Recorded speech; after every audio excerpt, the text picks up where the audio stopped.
मसीह यीशु के जिंदा जलाली खूबसूरत और फतेहमंद नाम में आज की खूबसूरत सुबह में ईगल चैनल की तरफ से आप सबों की सलामती हो। हमारे लिए आज का ज़िंदगी बख्श कलाम यशायाह नबी का सहीफा उसका 41 बाब और 10वीं आयत। कलाम मुक़द्दस में यूँ लिखा है, तुम मत डर क्योंकि मैं तेरे साथ हूँ, हरासा ना हो क्योंकि मैं तेरा खुदा हूँ। मैं तुझे ज़ोर बख्शूँगा, मैं यकीनन तेरी मदद करूँगा और मैं अपनी सदाकत के दाहिने हाथ से तुझे संभालूंगा। कलाम हक का पढ़ा और सुना जाना बाइस से बरकत हो, तो खुदावंद का शुक्र हो। आमीन। मेरे अज़ीज़ों, जैसा कि आज हमने आयत में पढ़ा, मत डर क्योंकि मैं तेरे साथ हूँ। आज का ये कलाम सब ईमानदार लोगों के लिए है जिनका तवक्कल खुदावंद पर है।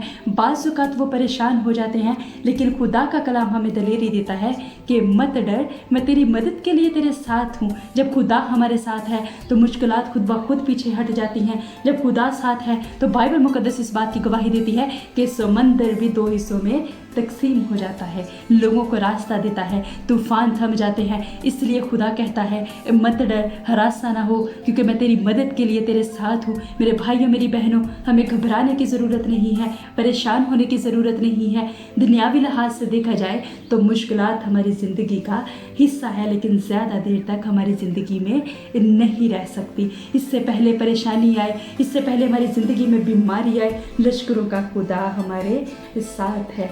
बाइबल मुक़द्दस में हम नए ऐतनामे में देखते हैं, जब शागिर्द रात के वक्त झील पार कर रहे थे, यीशु मसीह उनके साथ मौजूद थे। जब कश्ती में तूफान आया तो शागिर्द यीशु मसीह से कहते हैं कि तू सो रहा है और हम मरने को हैं। झील में तूफान की वजह से कश्ती के अंदर पानी भर गया है। इससे पहले कि कश्ती डूबती, इससे पहले कि कश्ती पानी के अंदर जाती और कश्ती के अंदर मेरा और आपका मसीहा उनको बचाने के लिए उनके साथ मौजूद था। हो सकता है हमारी ज़िंदगी की कश्ती तूफ़ान के अंदर गिरती दिखाई दे, तो याद रखें आज हमारी कश्ती डूबने को नहीं है, क्योंकि ज़िंदा खुदा हमारी कश्ती के तूफ़ान को भी कहेगा कि थम जा, मैं अपने बंदों के साथ हूँ। बाइबल मुक़द्दस बयान करती है, तू नदियों को अबूर करेगा, वो तुझे नहीं डुबोएंगी। तू आग के शोलों पर चलेगा, वो तुझे नहीं जलाएंगी, क्योंकि मैं तेरे साथ हूँ। हम देखते हैं जब यूना नबी पानी की तह में चला गया, मछली समंदर की गहराई में से ले गई। यूना नबी ने वहाँ से खुदा को पुकारा और खुदा ने उसकी दुआ को सुना, उसको वहाँ पर तन्हा नहीं छोड़ा। तब भी खुदा उसके साथ था। जब खुदा हमारे साथ है तो परेशानियां और बीमारियां हमारे साथ नहीं रह सकती। ज़रूरत इस बात की है कि हम अपनी ज़िंदगी पर गौर करें, खुद को परखने की ज़रूरत है। अगर हमारी ज़िंदगी में गुनाह है तो हमें तौबा करने की ज़रूरत है। मेरा और आपका खुदा हमसे बेपनाह मोहब्बत करता है।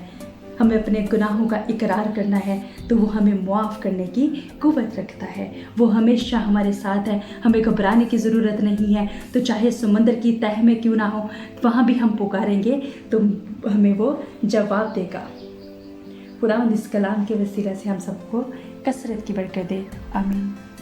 अभी वक्त है कि हम अपने आंखों को बंद करेंगे, अपने सरों को झुकाएंगे और दुआ करेंगे। खुदा बाप, खुदा बेटे, खुदा रूह कुद्दस पाक खुदा, मैं इस वक्त के लिए तेरी शुक्रगुजारी करती हूँ, तेरे रहम के लिए, तेरे फजल के लिए शुक्रगुजारी करती हूँ।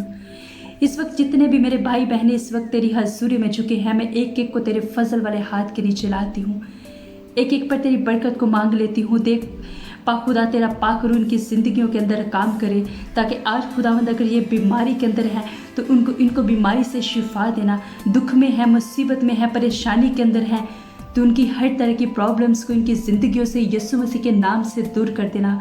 क्योंकि देख पा खुदा, तो हले मुश्किलात है, तो शिफा का मंबा है, तो बड़े बड़े काम करता है। जितने भी लोग इस वक्त दुआ में चुके हैं, तो प्यारे खुदा दुआ के वसीला से इनकी ज़िंदगियों में जलाली काम करना। और इनकी ज़िंदगियों में कोई परेशानी का तूफ़ान है, दुख में है, मुश्किल में है, इनका मददगार हो मेरे खुदा। गुर्बत का तूफ़ान है, बीमारियों का तूफ़ान है, परेशानियों का तूफ़ान है, बेरोज़गारी का तूफ़ान है। खुदा हर तरह के तूफ़ान को उनकी ज़िंदगियों से थमाए रखना। मेरे पाक खुदा इनकी ज़िंदगी के बंधनों को है खुदा यीशु मसीह के नाम से तोड़ देना। खुदा आज दुआ के वसीला से कसरत की ज़िंदगी देना और तेरा पाक रूह इनको शिफा बख्शे और ये खुशहाल रहे और तुझ में बढ़ते और तरक्की करते जाए खुदा। और देख पाक खुदा जो लोग हैं खुदा हर तरह की बीमारियों में मुब्तला है खुदा, शुगर की बीमारी बीमारी है, हेपेटाइटिस की बीमारी है खुदावन, कैंसर जैसी बीमारी है, टीबी की बीमारी है खुदावन, स्किन इन्फेक्शन है खुदावन, हर तरह की औरतों की बीमारी है खुदावन, हर खुदावन देख पा खुदा बच्चे बीमार है खुदावन, देख खुदावन जो लोग देख नहीं सकते खुदावन, चल नहीं सकते खुदावन, सुन नहीं सकते, बोल नहीं सकते मेरे पाक खुदा, उन सबको तेरी पाक सलीब के नीचे ले आती हूँ खुदावन। हर तरह की बीमारी से उनको शिफा दे खुदा, तो सब कुछ करने की ताकत रखता है खुदा, तो जिंदा पाक खुदा है खुदा, तो मुर्दों को भी जिंदा करता है खुदा। आज इन प्यारों को बड़े ईमान से तेरी सलीब के नीचे ले आती हूँ खुदा, इनकी बीमारी को यीशु मसीह के नाम से इनकी ज़िंदगियों से दूर कर देना और इनको शिफा बख्शना है खुदा। हमारा ईमान है कि जो कुछ हम ईमान से मांगते हैं तो हमें हमारे ईमान के मुताबिक अता करता है खुदा। देख पा खुदा खुदा जो लोग बेरोजगार हैं उनके लिए दुआ करती हूँ खुदा, उनको रोज़गार अता फरमाए खुदा। जो लोग गुर्बत में, हर तरह की गुर्बत यीशु मसीह के नाम से जाती रहे खुदा, उनकी ज़िंदगियों की परेशानियाँ खुदा तेरे पाक नाम से हमेशा के लिए दूर हो जाए खुदा। और दुआ करती हूँ आज के पाक कलाम के लिए खुदा, तो इसके वसीला से एक एक ज़िंदगी को बड़ी बरकत देना खुदा। और इल्तिजा करती हुई चैनल की पूरी टीम के लिए, उनके ख़ानदान के लिए खुदा तेरी बरकत को चाहती हूँ खुदा, उनको तेरे पाक लहू में छुपा देती हूँ खुदा। तो अपने जलाल के लिए कसरत से इस्तेमाल करना, मसीह के नाम से आमीन।